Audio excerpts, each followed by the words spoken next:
പോക്ക് തെറ്റൊന്നുമല്ല. അവിടെ ചെന്നൊരു സത്യവിശ്വാസി വിശ്വസിക്കുന്ന വിശ്വാസം എന്താണെന്നുള്ളതാണ്. ഞങ്ങൾ വിശ്വസിക്കുന്നത് അവിടെ കിടക്കുന്ന മഹാൻ ദൈവമാണെന്നല്ല, ദൈവത്തിന്റെ ഗുണഗണങ്ങളുള്ള ആളല്ല, അള്ളാഹുവിന്റെ ഇഷ്ടദാസനാണ്. അവരിലൂടെ അവരുടെ കറാമത്തിലൂടെ ലഭ്യമാകുന്ന സഹായം അത് അള്ളാഹുവിൽ നിന്നുള്ള സഹായമാണ്. അപ്പൊ നിങ്ങൾ മരിച്ചുപോയവരെ വിളിക്കരുതെന്ന് പറഞ്ഞിട്ടില്ലേ? ഖുർആനിലില്ലേ അങ്ങനെ? അതാ പിന്നെ അടുത്തത് ഖുർആൻ എന്തേ പറഞ്ഞു? ഇൻ തദഉഹും ലാ യസ്മഉ ദുആക്കുന്നില്ലേ? ഫാത്തിറിലെ 14ാമത്തെ വചനം ഉണ്ട്. അതിനർത്ഥം എന്താ? അമ്പിയാക്കളെ വിളിക്കരുതെന്ന, ഔലിയാക്കളെ വിളിക്കരുതെന്ന, ആ വിളി വിഗ്രഹങ്ങളെ വിളിക്കരുതെന്ന. അതാ തഫ്സീറിൽ അയിൽ അസിന എന്ന് പറഞ്ഞത്. ഇത് വിശദീകരിച്ചപ്പോ ഇവര് പറയുന്നത് അറിയോ? അതിന് മമ്പുറം തങ്ങൾ ഒരു വിഗ്രഹം തന്നെയാണ്. നോക്കണങ്ങള്, ഇൻ തദഉഹു എന്ന് പറഞ്ഞ വിഗ്രഹത്തെ കുറിച്ചാണ്, ബിംബങ്ങളെ കുറിച്ചാണ് തഫ്സീറിൽ ഉള്ളത് എന്നുള്ള വിശദീകരണം കിട്ടുമ്പോ ഇവര് നേരെ മമ്പുറം തങ്ങളെ വിഗ്രഹമാക്കാണ്. ഒന്ന് കേട്ടോക്കി. അപ്പൊ ഇവിടുത്തെ സുന്നികൾ ചെയ്യുന്നത് ഖബറാരാധനയല്ല, സാക്ഷാൽ വിഗ്രഹ ആരാധനയാണ്. മമ്പുറം തങ്ങൾ ഒരു വിഗ്രഹമാണ്, അദ്ദേഹത്തെയാണ് ആരാധിക്കുന്നത്. എങ്ങനെയുണ്ട്? മമ്പുറം തങ്ങൾ ആരാധിക്കണ ഏതെങ്കിലും ഒരു മുസ്ലിം ഉണ്ടോ? സുന്നികളൊന്നും മമ്പുറം തങ്ങൾ ആരാധിക്കലില്ല, മൊയ്തീൻ ശൈഖിനെ ആരാധിക്കലില്ല. അവരൊക്കെ അള്ളാഹുവിന്റെ മഹാത്മാക്കളാണ്. അവരിലൂടെ കിട്ടുന്ന സഹായം അള്ളാന്റെ സഹായമാണ്. അവരെ ഇഷ്ക് വെച്ചുകൊണ്ടാണ് അവരുടെ പ്രകീർത്തന കാവ്യങ്ങൾ ആലപിക്കുന്നത്. അതാണ് മാലയും മൗലിദും ഒക്കെ. ഇപ്പൊ ഇവര് പറഞ്ഞല്ലോ, ഇക്കയില് മുഹ്യദ്ദീൻമാല, ഇക്കയില് കഞ്ചാവ്, ഏതാ ഗൗരവം?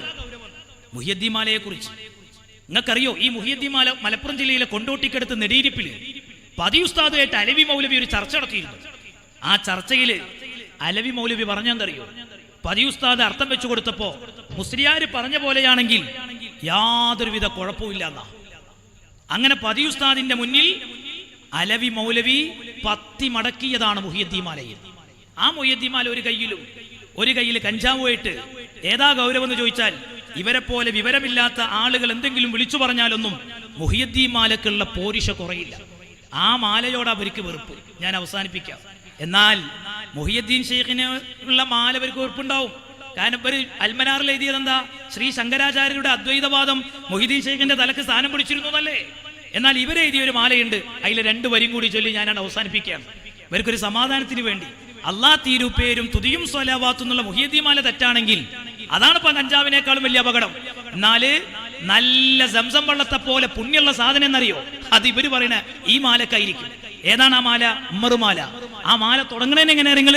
മഹാത്മാക്കളോടുള്ള വെറുപ്പ് മാത്രമാണ് ഇവർക്ക് ഇതിലുള്ള വിമർശനത്തിന്റെ ഹേതു എന്ന് മനസ്സിലാക്കാനാണ് ഞാൻ പറയുന്നത്. നമ്മളെ മാല തുടങ്ങുന്നതോ അല്ലാ തിരുപേരും തുതിയും സ്വലവാത്തും അതിനാൽ തുടങ്ങുവാൻ അരുൾ ചെയ്ത വേദാംബർ, അതാണ് മുഹ്യദ്ദീൻമാല. അതേസമയത്ത് ഉമ്മറുമാല തുടങ്ങുന്നതോ സ്വർഗത്തിലേക്ക് ചേതന വേദന ശാന്തീതൻ സായുജ്യമാകുവാൻ കേഴുന്നു കേരള മക്കൾ നിനക്കോരു രണ്ടാമനില്ലെന്ന ദുഃഖം ശ്രവിക്കയാൽ മലയാള മണ്ണീനു സൗഭാഗ്യമായി നീ മൂന്നാമുമറായി ജീവിച്ച നാളുകൾ പരശുരാമന്റേത് കഥയെങ്കിൽ ദക്ഷിണ കേരളം നിന്റേത് മാത്രമല്ല ഗുരു സ്വർലോകം കൈക്കുള്ളിലാക്കി ജീവിക്കവേ എങ്ങനെ അങ്ങൂസം ബാധിച്ചു ഭൂമിയെ മായില്ല നിൻവാക്കിൻ ധോരണി അൽമാദം കല്ലും നെല്ലും നീക്കി സ്വീകരിച്ചോരീവർ ബിൽ കുതുബിർ റബ്ബാനി വൽ ഗൗസി സമദാനി നജ്ജിന മിൻ കുല്ലി ആഫാതി യാ അല്ലാഹ്. അവസാനത്തെ ജവാബ് മാത്രമേ എൻ്റെ വകയുള്ളൂ, ബാക്കിയെല്ലാം ഇവരുടെ മാലയിലുള്ള വരികളാണ്. ഇതിന് മനസ്സിലാക്കാം, വെറുപ്പ് മാലയോടല്ല, മാല ആരെക്കുറിച്ചാണോ പറയുന്നത് അവരോടുള്ള വെറുപ്പാണ്. തൽക്കാലം നമുക്ക് അവരെ അവഗണിക്കാം, മഹാത്മാക്കളെ ഇഷ്ടം വെക്കാം, അതുവഴി സ്വർഗം നേടാം. അള്ളാഹു അനുഗ്രഹിക്കുമാറാകട്ടെ. ദുആ വസിയ്യത്തോടുകൂടെ ഇൻഷാ അല്ലാഹ് ഞാൻ നിർത്തുന്നു. അസ്സലാമു അലൈക്കും വറഹ്മത്തുള്ളാഹി.